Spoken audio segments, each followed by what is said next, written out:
سيدنا ونبينا مولانا محمدا صلى الله عليه وسلم عبده ورسوله الذي أرسله الله تعالى بالحق بشيرا ونذيرا وداعيا إلى الله بإذنه وسراجا منيرا أما بعد فأعوذ بالله من الشيطان الرجيم بسم الله الرحمن الرحيم وأما بنعمة ربك فحدث صدق الله مولانا العظيم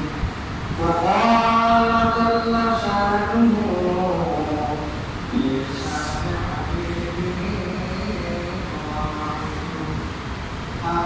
آمنا ومغفرا إن الله وملائكته يصلون على النبي يا أيها الذين آمنوا صلوا عليه وسلموا تسليما اللهم صل على سيدنا مولانا محمد وعلى آله سيدنا مولانا محمد اللهم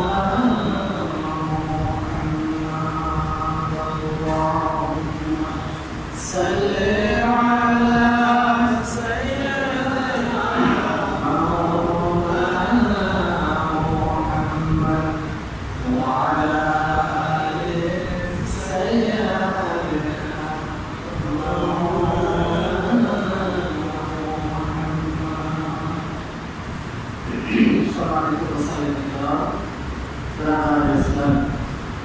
السلام عليكم ورحمة الله وبركاته الله رب العالمين جلاله আমরা পরমেশ্বর শুকরিয়া করি রব্বুল আলামিন আমাদেরকে সাইয়্যিদুল মুরসালিন শফিউল মুজনিবিন রাহমাতুল লিল আলামিন সাইয়্যিদুল মুরসালিন মুহাম্মদুর রাসূলুল্লাহ সাল্লাল্লাহু আলাইহি ওয়াসাল্লাম আকরাম বিলালাতুল বাশর আজকে থেকে জুমার তার সম্পর্কে আলোচনা করার আলোচনা শোনার আল্লাহ সুযোগ করে দিয়েছেন করে আলহামদুলিল্লাহ সম্মানিত হাজিরিন আল্লাহ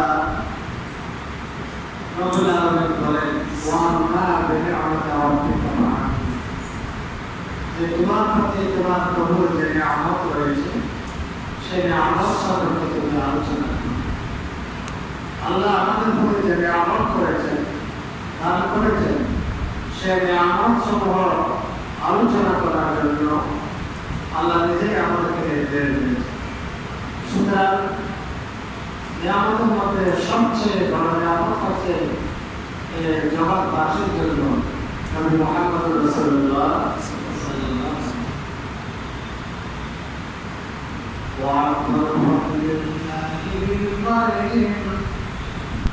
মানুষের জন্য সবচেয়ে বড় ফজল হচ্ছে একজন আহ্বানকারী আমাদেরকে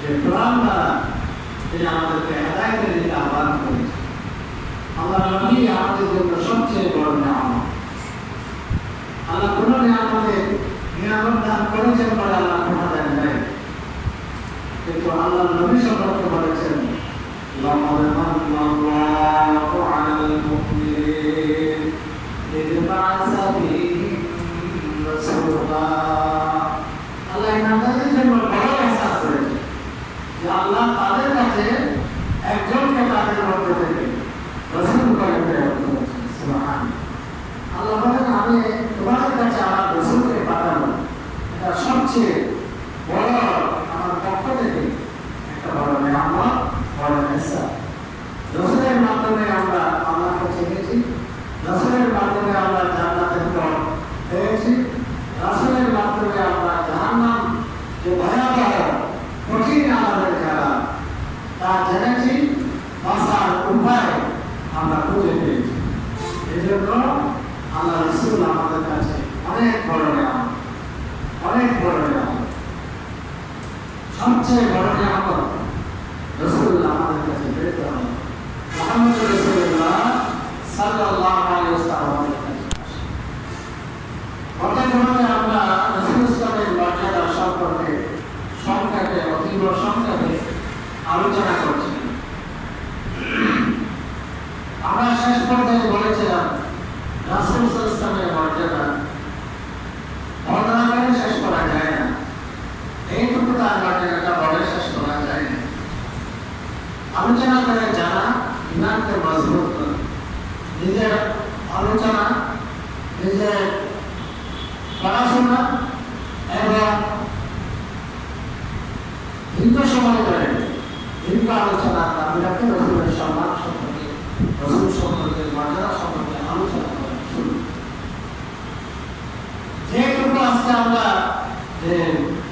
আলোচনা করব আমাদের উপর বা উম্মতের উপর রসুলের হককে মর্যাদা, আমরা উম্মতের উপর আমাদের উপর রসুলের মর্যাদা হক কি রয়েছে, রসুল সাল্লাল্লাহু আলাইহি ওয়াসাল্লামের পক্ষ থেকে আমাদের উপর রসুলের কি হক রয়েছে, সে হকগুলো তো অনেক মৌলিক কয়েকটা হক আমরা আলোচনা করব। যে হকগুলো আদায় না করলে আমরা উম্মত হিসাবে দাবি করা আমাদের যৌক্তিকটা ইমান প্রস্তাবিত হবে। যাতে এই হকগুলোর আলোচনা করে শুনে আদায় করার মাধ্যমে আল্লাহ আমাদেরকে আল্লাহ রাসূলের সত্যিকার যে মোটেই সত্যিকার প্রেমিক হওয়ার আল্লাহ আমাদের তৌফিক দান করুন। সকল বলে আমিন। প্রথম নম্বর হক হচ্ছে রাসূল সাল্লাল্লাহু আলাইহি ওয়াসাল্লামের উপর ঈমান। মুহাম্মদ সাল্লাল্লাহু আলাইহি ওয়াসাল্লামের উপর ঈমান আনা, ঈমান কি আনবেন? রসুলের প্রতি ঈমান বলতে কি বোঝায়? মুহাম্মদ সাল্লাল্লাহু আলাইহি ওয়াসাল্লামের প্রতি ঈমান বলতে কি বোঝায়? আমরা সবাই বলি রসুলকে মানি। ঈমানটা কি, রসুলের প্রতি ঈমান বলতে কি বোঝায়? সেটা যদি আমি না বুঝি তাহলে আমার ঈমানটা ত্রুটিপূর্ণ থাকবে। মৌলিক ব্যাখ্যা করবো না, শুধু কয়েকটাকারে বলবো। প্রথমত যে আমাকে আপনাকে বিশ্বাস করতে হবে। বিশ্বাস মানে দৃঢ় আস্থা, যে আস্থার মধ্যে কোনো রকমের গড়বড় হবে না। যেমন এখন দিন, এই যখন দিন, এটাকে আমার অন্তরে বর্তমান যতই আপনি আমাকে হুমকি দেন, ধমকি দেন, লোক থাকা লোকে যাই বলে না কেন, বর্তমান দিন, এই সময়ের দিন, এই আস্থাটা আমার অন্তর থেকে নড়াচড়া হবে না, কোনো রকমের হেরফের হবে না। এরকম আস্থা অন্তরে স্থাপন করার নাম হচ্ছে ঈমান। হতে পারে, নাও হতে পারে, মুখে বললাম, হৃদয়ে বললাম, এটার নাম ঈমান নয়। প্রথম হচ্ছে মুহাম্মদ সাল্লাল্লাহু আলাইহি ওয়াসাল্লামের প্রতি ঈমান কি রাখবেন? মুহাম্মদ সাল্লাল্লাহু আলাইহি ওয়াসাল্লাম আল্লাহর পক্ষ থেকে প্রেরিত রাসূল। আল্লাহ তাকে আমাদের কাছে রাসূল হিসেবে প্রেরণ করেছেন। মুহাম্মদ ইবনে আব্দুল্লাহ, যিনি মক্কায় মুকাররমায় যে জন্মগ্রহণ করেছেন, যার কথা কোরআনে আছে, যার কথা হাদিসে আছে, সকল মুহাম্মদ নয়, ওই নির্দিষ্ট মুহাম্মদ, মুহাম্মদ ইবনে আব্দুল্লাহ ইবনে আব্দুল মুত্তালিব, যিনি 570 খ্রিস্টাব্দে যে মক্কার জমিনে মা আমিনার গর্ভ থেকে দুনিয়া এসেছিলেন, তাকে আল্লাহ রাব্বুল আলামিন আমাদের সমগ্র মানব জাতির, জিন এবং মানব সমগ্র মাখলুকাতের জন্য আল্লাহ রাসূল করে প্রেরণ করেছেন। তিনি রাসূল, প্রথমে আমাদের তিনি রাসূল, তাকে আল্লাহ প্রেরণ করেছেন। প্রত্যেকটা পয়েন্ট দীর্ঘ আলোচনা দাবি রাখে, সময় তো পাওয়া যায় না। রাসূল তাকে বলে তা আমাদের জানাতে চাই, যার কাছে আল্লাহর পক্ষ থেকে যে নতুন শরীয়ত প্রেরিত হয় তাকে বলা হয় রাসূল। এটা স্বতন্ত্র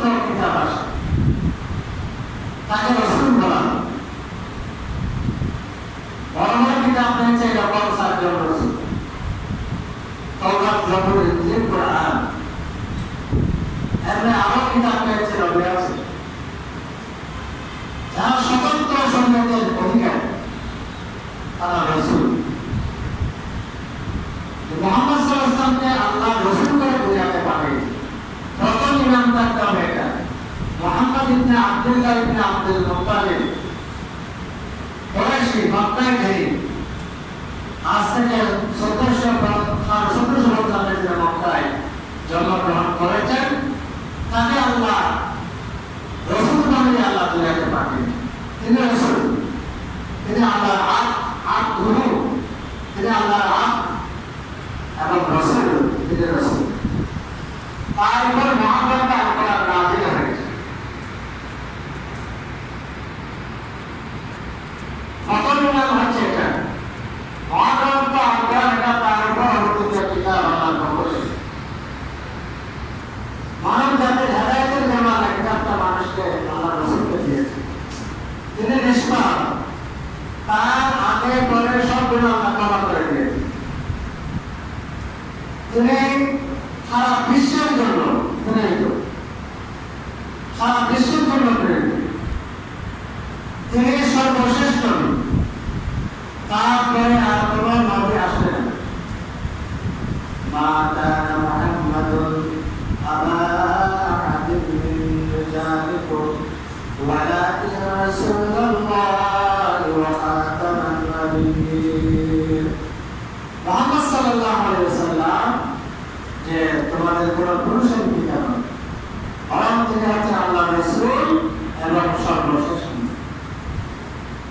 আর রাসূলের প্রতি ইমানের অর্থ হচ্ছে মুহাম্মদ সাল্লাল্লাহু আলাইহি ওয়াসাল্লাম তাকে আল্লাহ রাসূল, মানব জাতির হেদায়েতের জন্য রাসূল হিসেবে মনোনীত করে দুনিয়াতে পাঠিয়েছেন। তার উপর আল্লাহ ওহী নাযিল করেছেন, মহাগ্রন্থ আল কোরআন নাযিল করেছেন। তিনি নিষ্পাপ, তিনি আল্লাহর বান্দা, তিনি সর্বশেষ নবী। তারপরে আর কোন নবী আসবেন লা নাবিয়্যা বা'দি। রাসূল বলেছেন আমার পরে আর কোন নবী নেই। সুতরাং তারপরে সবটুকু মানে রাসূল সাল্লাল্লাহু আলাইহি ওয়াসাল্লাম মানে, রাসূলকে শেষ নবী মানে না, সর্বশেষ নবী মানে না, তাহলে সে মুমিন নয়, সে কাফের। রাসূল সাল্লাল্লাহু আলাইহি ওয়াসাল্লামকে শেষ নবী মানতে হবে, তবেই আপনার ঈমান, আমার ঈমান পরিপূর্ণ হবে। শেষ নবী যদি না মানেন, তাকে মানা হবে না, কোরআন মানা হবে। অতএব আমাদের দেশে যারা কাফের, তারা মুসলমান নয়, তারা কাফের, কারণ তারা রাসূল ইসলামকে শেষ নবী মানে না, রাসূলকে শেষ নবী মানে না। নামাজ পড়ো, রোজা রাখো, কাজ করো, যাকাত করো, আরো যাই করো, ইমানের মৌলিক রকম যেগুলো ছয়টা, এগুলো একটা অংশ হিসেবে যদি আরো স্বীকার করে, সে মুমিন নয়। নাউজুবিল্লাহ। রাসূলের প্রতি ইমানের অনেকগুলো বিষয়ের মধ্যে একটা হচ্ছে রাসূল সাল্লাল্লাহু আলাইহি ওয়াসাল্লামকে যে শুধু রাসূল মানা হবে না, তিনি সর্বশেষ নবী, তারপরে আর কোনো নবী নেই, এটা বিশ্বাস করতে হবে। কোনো যুক্তি চাই, যুক্তি আপনার দ্বারা আদায় করা সম্ভব না, করতে আমি হাতের নবী কিভাবে, এটা আমি বলা, একটা সম্পর্কে আলোচনা করতে হবে। আজকে আমাদের যুবকরা ইউটিউবে আলোচনা করেন, কম্পিউটার, মোবাইলে, ওখানে ওই সমস্ত শয়তানরা, খবিসরা বিভিন্ন আলোচনা পেশ করেন। এই কাজের আলোচনা আসলে নির্বাচন। যদি কোনো প্রশ্ন থাকে আপনাদের বিষয়ে জানা, আমাদের সাথে যোগাযোগ করতে হবে। সাধারণ মানুষ এবং সকলকে বলছি, রাসূলের প্রতি ঈমান পরিপূর্ণ হওয়ার জন্য রাসূলকে শুধু রাসূল মানতে হবে না, সর্বশেষ নবী মানতে হবে। মানতে হবে যে তারপরে আর কোনো নবী আল্লাহ দুনিয়াতে পাঠাবেন, তার মাধ্যমে রাসূল প্রেরণ দুনিয়াতে বন্ধ হয়ে গেছে। তাহলে এক নম্বর হক হলো যে রাসূলের পক্ষ থেকে আমাদের উপর যে আল্লাহ রাসূলকে ঈমান আনা, আর ঈমান রাসূলকে বিশ্বাস করার মধ্যে মৌলিক কয়েকটা বিষয়ের মধ্যে অন্যতম বিষয় হচ্ছে রাসূলকে, মুহাম্মদ সাল্লাল্লাহু আলাইহি ওয়াসাল্লামকে রাসূল মানা, আর্থ মানা, তিনি মাবুদ নয়,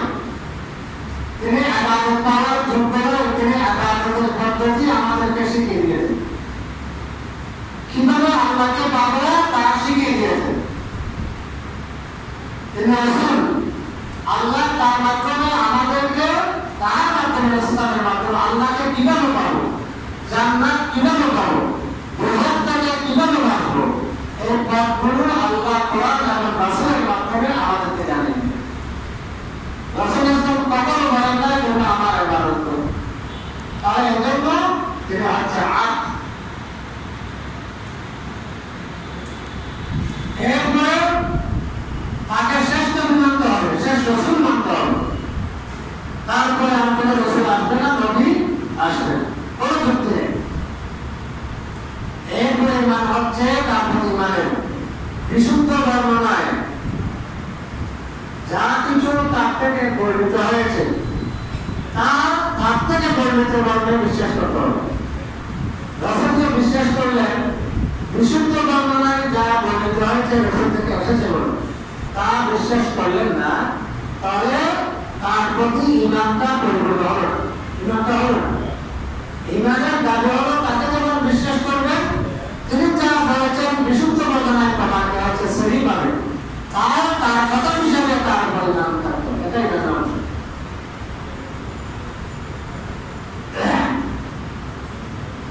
আর এক নম্বর গেল, এক নম্বরে আল্লাহ রাব্বুল আলামিন বলেন ইয়া ফাআমিনু বিল্লাহি ওয়া রাসূলিহি ওয়ান নূরিল্লাযী আনজালনা ওয়াল্লাহু বিমা তা'মালুনা খাবীর। তোমরা আল্লাহর উপর ঈমান আনো, রাসূলের উপর ঈমান আনো, সেই নূরের উপর ঈমান আনো। নূর হচ্ছে কোরআন, যে নূরটা আমি নাযিল করেছি। ওয়াল্লাহু বিমা তা'মালুনা খাবীর। আল্লাহ যা তোমরা করো সে সম্পর্কে আল্লাহ ভালোভাবে অবগত আছে। রাসূল সাল্লাল্লাহু আলাইহি ওয়াসাল্লামের পক্ষ থেকে তারা আমাদের উপর এক নম্বর হক হলো তার উপর যথাযথভাবে তার উপর মানা, রাসূলকে বিশ্বাস করা। আর রাসূলের প্রতি বিশ্বাস বলতে কি বোঝে আমরা তা বললাম যে তা সংক্ষেপে বলেছি। দুই নম্বর রাসূলের পক্ষ থেকে হক, রাসূলকে যখন আমরা বিশ্বাস করলাম এখন বিশ্বাসের দাবি হলো হক করো তার কথাগুলো মেনে চলা, তিনি যা বলেছেন তা মেনে চলা, মানা সেই অনুযায়ী কাজ করা। রাসূল সাল্লাল্লাহু আলাইহি পক্ষ থেকে আমাদের উপর উম্মতের উপর দুই নম্বর হক। আল্লাহু তাআলা মা আতাকুমুর রাসূলু ফাখুযুহু ওয়া মা নাহাকুম আনহু ফান্তাহু। আল্লাহ বলেন আমার রাসূল তোমাদের কাছে যা নিয়ে এসেছে তা তোমরা গ্রহণ করো, আর যা থেকে তোমাদেরকে নিষেধ করেছে তা তোমরা বর্জন করো। রাসূল বলেন লা ইউমিনু আহাদুকুম হাত্তা ইয়াকুনা হাওয়াহু তাবা'আন লিমা জি'তু বিহি। রাসূল সাল্লাল্লাহু বলেন তোমরা ততক্ষণ পরিপূর্ণ ঈমানদার, কামেল ঈমানদার হতে পারবে না যতক্ষণ না আমি রাসূল মুহাম্মদ রাসূলুল্লাহ সাল্লাল্লাহু আলাইহি ওয়াসাল্লাম যা নিয়ে এসেছে আল্লাহর পক্ষ থেকে তা অনুযায়ী তোমার জীবন করো। এমনকি তোমার প্রকৃতিকে, তোমার হাওয়াকে, তোমার নফসকেও আমি যা বলেছি তার অনুযায়ী যতক্ষণ করতে পারবে না ততক্ষণ তুমি কামেল ঈমানদার হতে পারবে না। আমার নফসকেও রাসূলের কথা, রাসূলের কোরআন এবং হাদিসের অনুগামী করা ছাড়া কোন মানুষ কামেল মুমিন হবে না। তাই আমরা যে রাসূল এসেছে দুনিয়াতে, রাসূলের দুই নম্বর হক হলো রাসূলের কথা, কাজ, আদর্শ মেনে চলা। মসজিদে মানলাম, বাইরে মানলাম না, তাহলে তাকে রাসূলকে আদর্শ মানা হবে না। তারপরে পরিবার মানলাম, সমাজে মানলাম না, রাসূলকে মানা হলো না। সমাজে মানলাম, রাষ্ট্রে মানলাম না, রাসূলকে মানা হলো। আল্লাহ রাসূলকে মানতে হবে জীবনের সকল ক্ষেত্রে, সকল পর্যায়ে, সকল অবস্থায়। لقد كان لكم في رسول الله أسوة حسنة لمن كان يرجو الله واليوم الآخر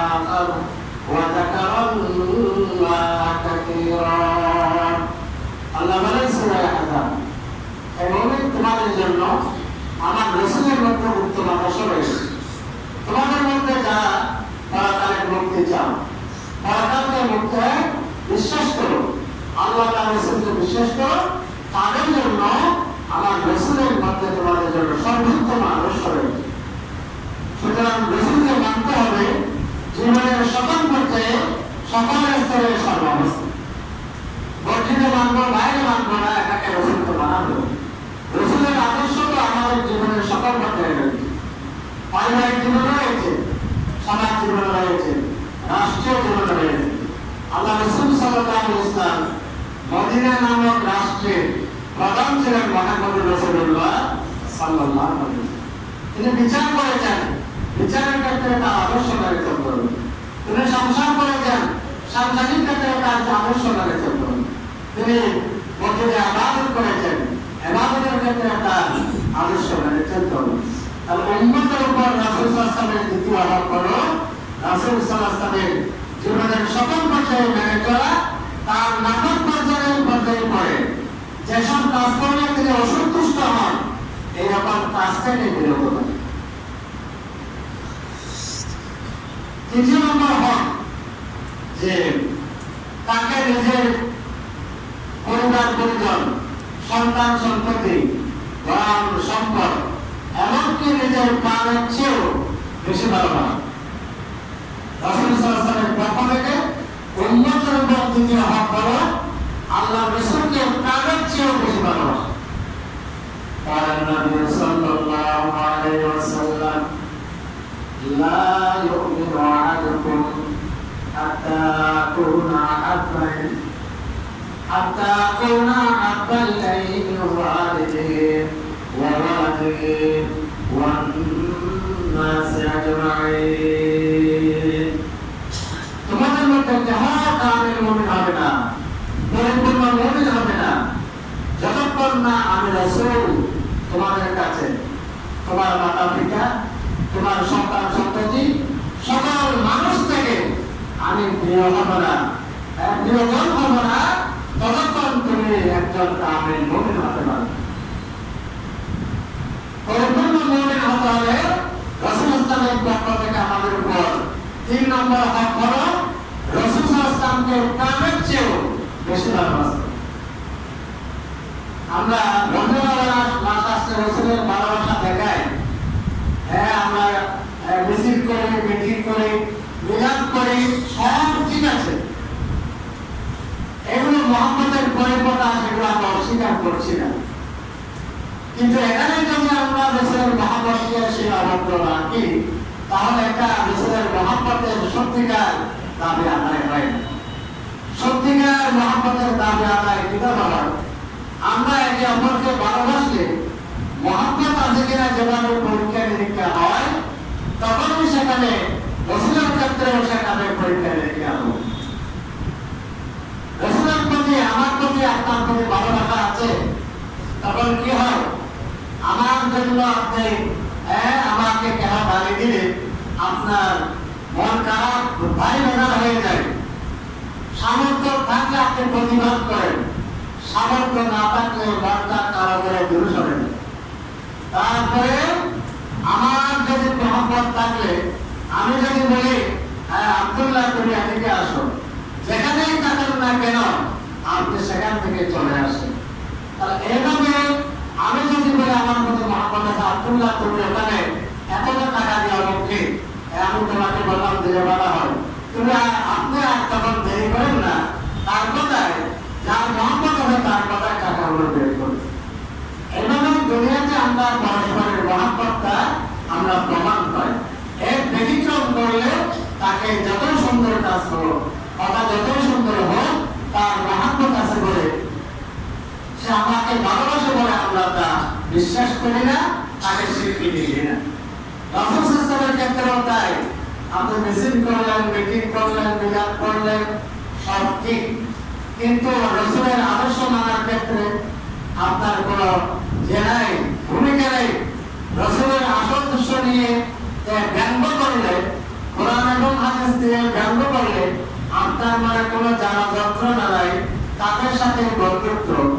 এরপরে রাসূল ইসলামের আদর্শ দিতে ডাকলে তখন আপনি সেখানে বিভিন্ন খুঁত আপনি খুঁজতে বাহির করেন, তাহলে বুঝতে হবে আপনার মহাব্বত কষ্ট।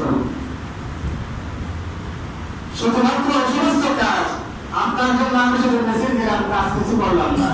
আপনার জন্য শুধু লম্বা দোয়া করলাম, বাস্তবে কিছু কাজ করলাম না। এক্ষেত্রে যেমন আপনি আপনাকে যে কৃত্রিম মহাব্বত প্রকাশকারী হিসেবে চিহ্নিত করবেন, রাসূল সাল্লাল্লাহু আলাইহি ওয়াসাল্লামের ক্ষেত্রে যদি আপনি ভাবেন শুধুমাত্র আল্লাহ এগুলো কাজ ভালো করেন, এগুলোর মধ্যে সীমাবদ্ধ, বাস্তব তিনি যদি তার ব্যতিক্রম কাজ করেন, আপনার এই কাজগুলোর কোনো মূল্য হবে।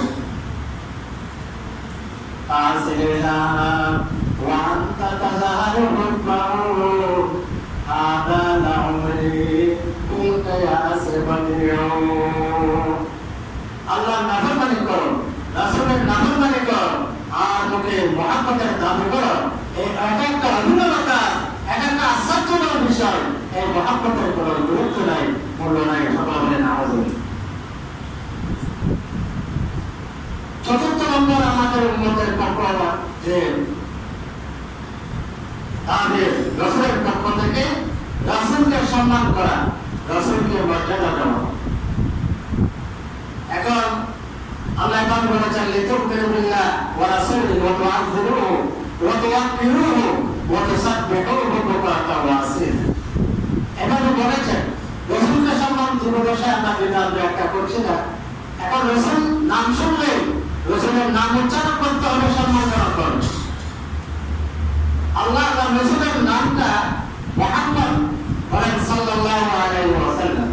ইয়া মুহাম্মদ বলে কোরআনের কোথাও উল্লেখ নাই। ইয়া আইয়ুহাল মুযাম্মিল ইয়া আইয়ুহাল মুদ্দাসসির বলেছেন। আল্লাহ নিজে সম্বোধন করেছেন সাফাতি নাম রাসূলকে গুণবাচক শব্দে। আর রাসূল সাল্লাল্লাহু আলাইহি ওয়াসাল্লামের নাম উচ্চারণ করার সাথে সাথে তাই সকলে জানে প্রথমবার যখন শুনবো রাসূলের নাম জাতি নাম মুহাম্মদ বলে সাল্লাল্লাহু আলাইহি ওয়াসাল্লাম, প্রথমবার যখন কোন মজলিসে শুনবেন দরুদ শরীফ পড়া, সাল্লাল্লাহু আলাইহি ওয়াসাল্লাম পড়া ওয়াজিব। একবার প্রথমবার বলেছি, নামটা শোনার সাথে সাথে সকলের উপর ওয়াজিব হয়ে যাবে সাল্লাল্লাহু আলাইহি ওয়াসাল্লাম। বারবার বলতেছে তখন এটা হচ্ছে মুস্তাহাব। একই মজলিসে বারবার বলে রাসূলকে সম্মান দেওয়ার একটা হচ্ছে রাসূল সাল্লাল্লাহু আলাইহি ওয়াসাল্লামের নাম শোনার সাথে সাথে আমরা যে কি করব সাল্লাল্লাহু আলাইহি ওয়াসাল্লাম করব। এরপরে রাসূলের নামটা অত্যন্ত সম্মানের সাথে শ্রদ্ধার সাথে ভক্তি নিয়ে মুখে আবার আমরা ভক্তি দিয়ে উচ্চারণ করতে হবে। এরপরে রাসূল সাল্লাল্লাহু আলাইহি ওয়াসাল্লাম চলে যাওয়ার পরে জীবদশায় একবারও সম্মান ছিল। ওলামায়ে কেরাম সমস্ত ওলামায়ে কেরামরা একবার রাসূল দুনিয়াতে চলে যাওয়ার পর কোরআন হাদিস যেখানে আলোচনা হবে সেখানে রাসূল থাকলে যেমন আওয়াজ দিতে করতে হয়, রাসূল থাকলে আমাদের নিষেধ করেছে শুনে হুজুরা ইয়া আইয়ুহাল্লাযীনা আমানু লা তারফাউ আসওয়াতাকুম ফাওকা সাওতিন নবী।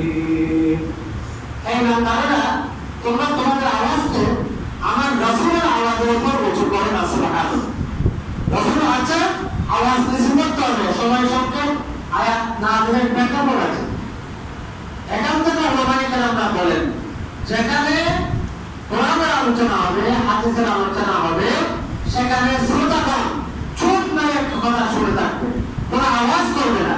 যিনি আলোচনা করছে এমন কোনো আওয়াজ করবে না যে আওয়াজের দ্বারা কোরআনের আওয়াজের উপর আওয়াজ হয়, যে আওয়াজের দ্বারা হাদিসের আওয়াজের উপর আওয়াজ হয়। কথাটা হবে রাসূল সাল্লাল্লাহু আলাইহি ওয়াসাল্লামের সাথে বেয়াদবি করা। সকলে বলেন আমিন। এইগুলো হচ্ছে আল্লাহ রাসূলের পক্ষ থেকে আমাদের উপর হক। সর্বশেষ শব্দটা হলো রাসূল সাল্লাল্লাহু আলাইহি ওয়াসাল্লাম যাদেরকে যে আদর্শ লোকদেরকে দুশমন ভালোবাসেন না, আপনি আমি রাসূলের মহব্বত থাকলে তার সাথে ভালোবাসা রাখতে পারি। আর রাসূল সাল্লাল্লাহু আলাইহি ওয়াসাল্লাম যাদেরকে ভালোবেসেছেন, রাসূলের প্রতি যদি মহব্বত থাকে তাদেরকে আপনারা আমার অন্তরে কি রাখতে হবে, ভালোবাসা থাকতে হবে। দুটাই আল্লাহ রাব্বুল আলামিন বলেন লা তাজিদু কওমান ইউমিনুনা বিল্লাহি ওয়াল ইয়াউমিল আখির ইউআদ্দুনা মান হাদাল্লাহা ওয়া রাসূলাহু। আল্লাহ বলেন এমন কোন জনগোষ্ঠী পাবেন না নবী যারা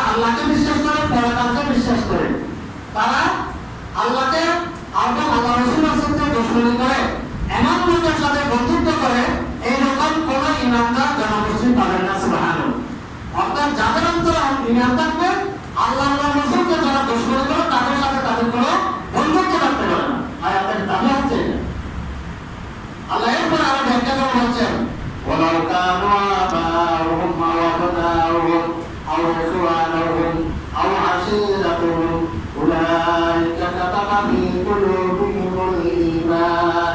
সে রাসূলের দুশমনেরা যদিও তাদের পিতা হয়, তাদের সন্তান হয়, তাদের ভাই হয়, তাদের প্রতিবেশী হয়, তারপরেও রাসূলের সাথে দুশমনী থাকার কারণে রাসূলের প্রেমিকরা তাদের সাথে কোন রকম বন্ধুত্ব রাখবে না। সুবহানাল্লাহ।